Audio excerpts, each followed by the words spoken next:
Hi everybody, it's Sarah from Curtis Library. I am here with a quick flip through of these two small traveler's notebooks that are available for auction for our Booked for the Night Curtis Contemporaries event. So I don't know if many of you know the story of how Curtis Library got its name. It got its name in honor of Captain John Curtis. And when I was looking through the library archives, I came across these two sort of cabinet card photos of Captain John Curtis and his wife, Latisha. And they sort of inspired this whole vintage library themed junk journal. So I'm going to flip through these real quick, and I'll start with the Captain John Curtis, and then I'll move to the Latisha. So these are both single signature traveler's notebook size journals. So this is about 4.5 by 8.5, and it's tied together with a vintage sari silk ribbon, and there's a linen fabric strip on the spine to help reinforce it. So inside there is a replica book plate from William J. Curtis, and there's the story of how Curtis Library got its name and a little bit about the Curtis family. Inside, I'm pretending when I created this that this is Captain John Curtis's private journal.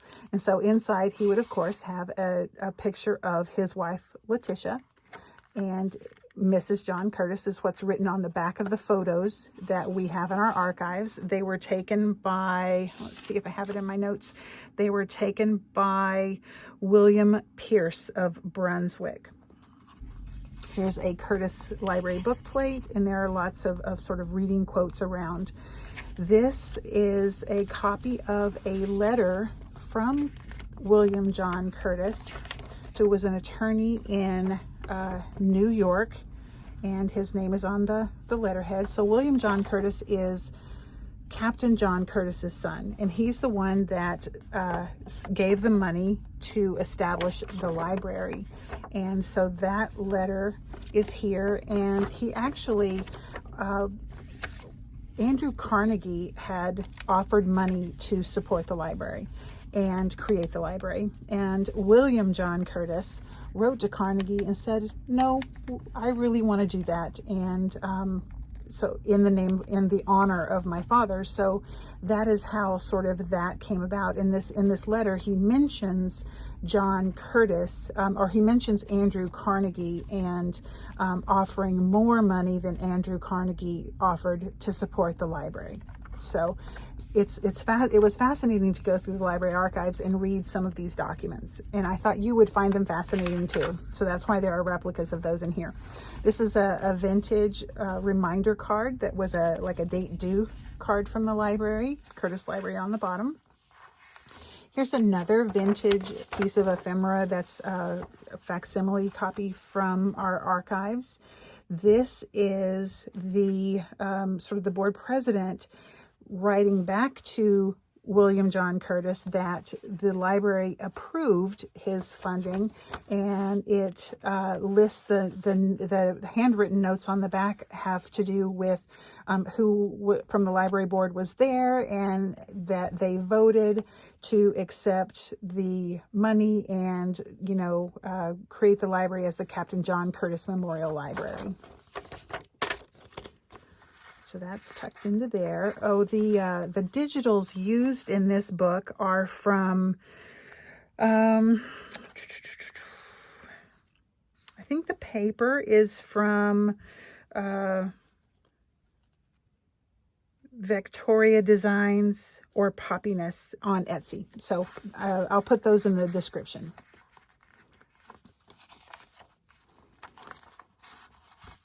This pocket contains a very small copy of the front page of the Brunswick Record, dated July 29, 1904, and the title is Brunswick's New Public Library. This handsome building was given to the town by William J. Curtis, Esquire. And for those of you that are new to junk journals are meant to be written in. So a lot of the pages are blank on back. You can write your notes in there, keep your, notes and quotes, and keep a reading log. It can be really anything you want to make it, but they're definitely intended to be written in. There's lots of space for writing. This is an April 22, 1903 letter that is in the archives. I'll let you read that. I've also included some vintage pages, and this is a vintage page from a book titled, let's see, Favorite Songs of the 90s, as in the 1890s. And so I've used those. Junk journals incorporate lots of different papers. So you'll find like some scrapbook paper here, some digital paper, book pages, some coffee dyed paper here. In the archives, we found a proposal from Ridley Eaton Hardware to set up the bathrooms in the building.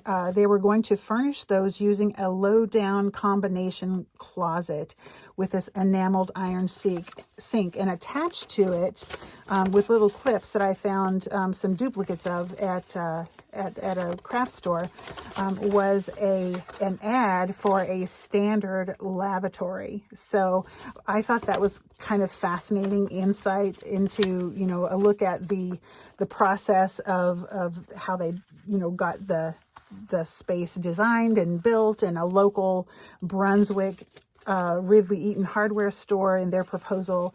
I just kind of found that really fascinating. There's vintage typewriter paper in here that I found at Goodwill. There's also a page from a vintage Sears and Roebuck catalog. This is a 1908 edition, and this has stereoscopic views, and on this side it has bicycles or velocipedes. So I thought that was kind of fun and completely appropriate to this era.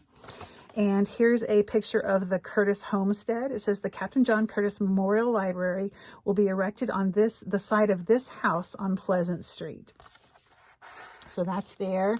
And then October 29, 1904, it's notes from a meeting about the design of the reading room. So that's tucked in there. And this is a little sort of a tuck here. So it's got a little paper collage. It's open, so you can write down notes on here too, and then it just flips down. Again, you can write on the back, you can write on the craft paper. So in this pocket is a reproduction postcard of Curtis Memorial Library in Brunswick, Maine. That's when I think those are elm trees out front. And I could be wrong there, so don't quote me on that. But I think that I saw reference to those being elm trees. And here is a copy of the dedication of the library in December 1904. So this I duplicated from the archives. That has the ceremony and from, at 3 o'clock, and then from 8 to 10 o'clock p.m.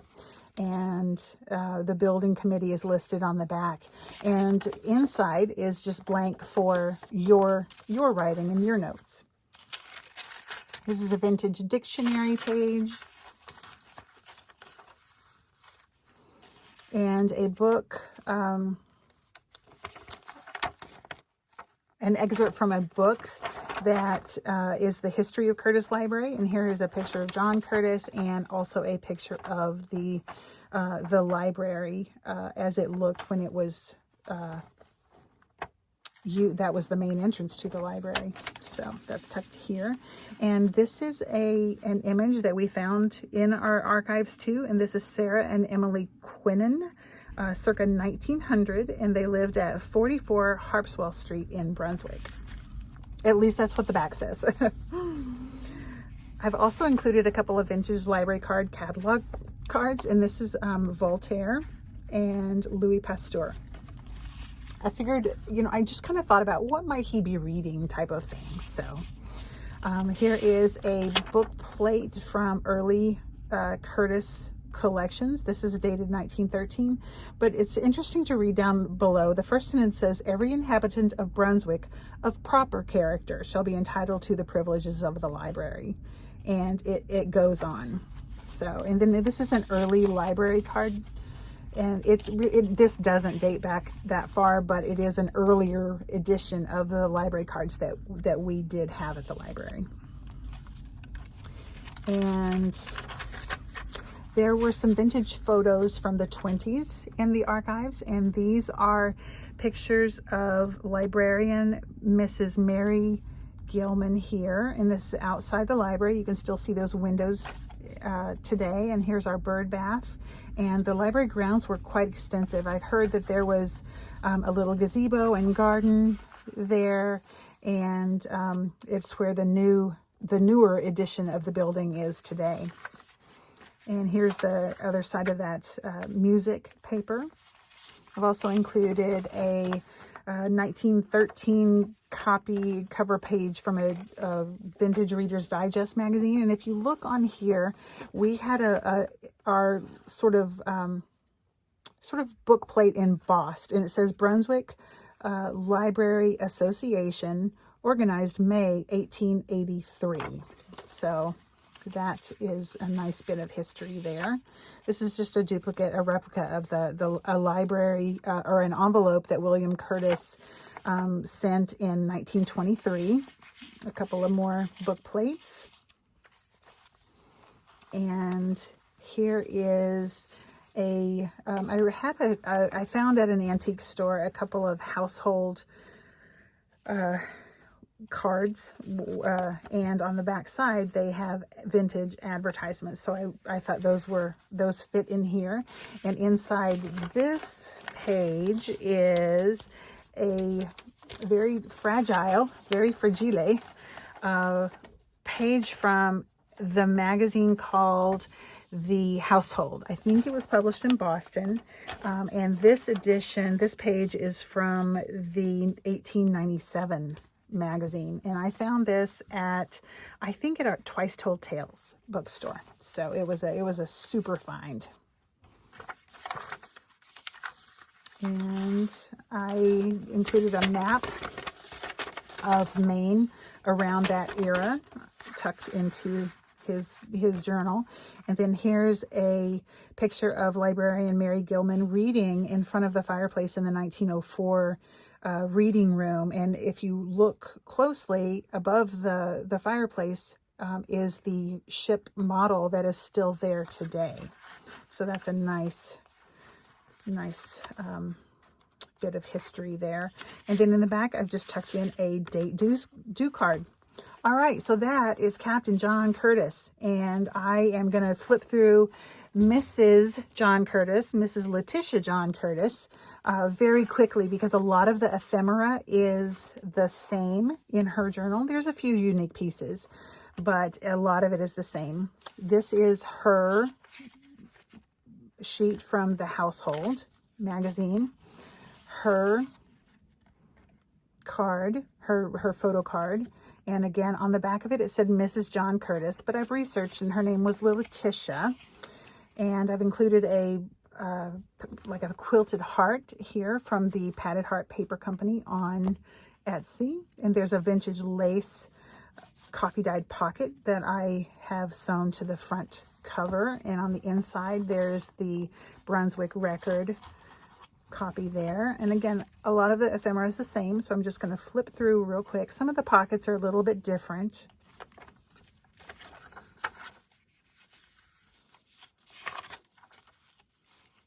Her pages are different. They're a little more flowery, more floral, and the pockets have a little lace pocket on the inside, so they're double pockets. You can tuck into there.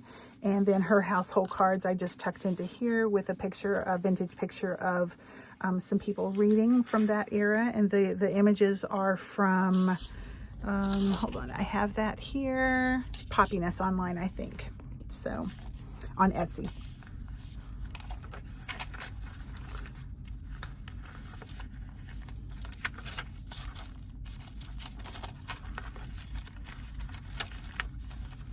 And the page from the library, the history of the library, is a little bit different.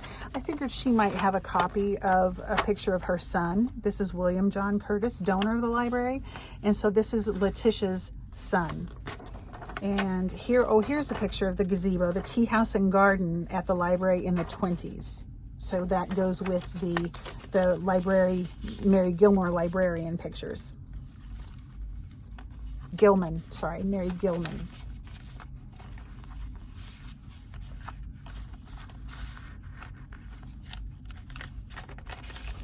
I also thought she might have some Emily Dickinson poetry in here, so I have these little note sheets that have some pressed flowers at the bottom and some Emily Dickinson there in the back. Emily Dickinson is one of my favorite poets, so I wanted to include those.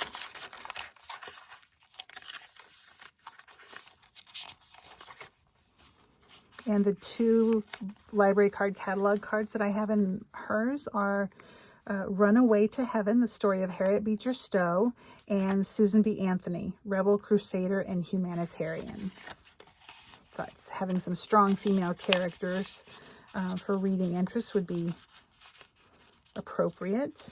And another vintage library card catalog.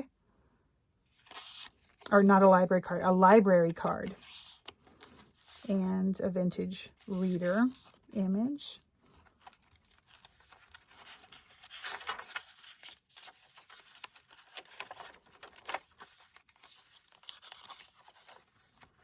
And this pocket has a little bit of lace tucked on the bottom. I've also included in hers a page from I think it was in the 20s, a Brunswick area directory, and it's the first one I could find the Curtis Library mentioned in, and it says Curtis Memorial Library, Miss Mary G. Gilman, librarian, Pleasant Street. So I tucked that into here.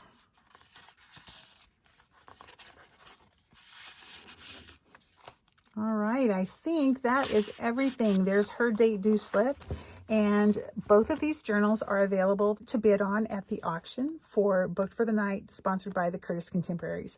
I hope you enjoy these journals. They're great for reading lists, reading logs, notes, quotes, or just ponderings. Junk journals, again, are made to be written in, and I can't wait to see how you make it your own. So thanks so much for watching, and I'll see you next time.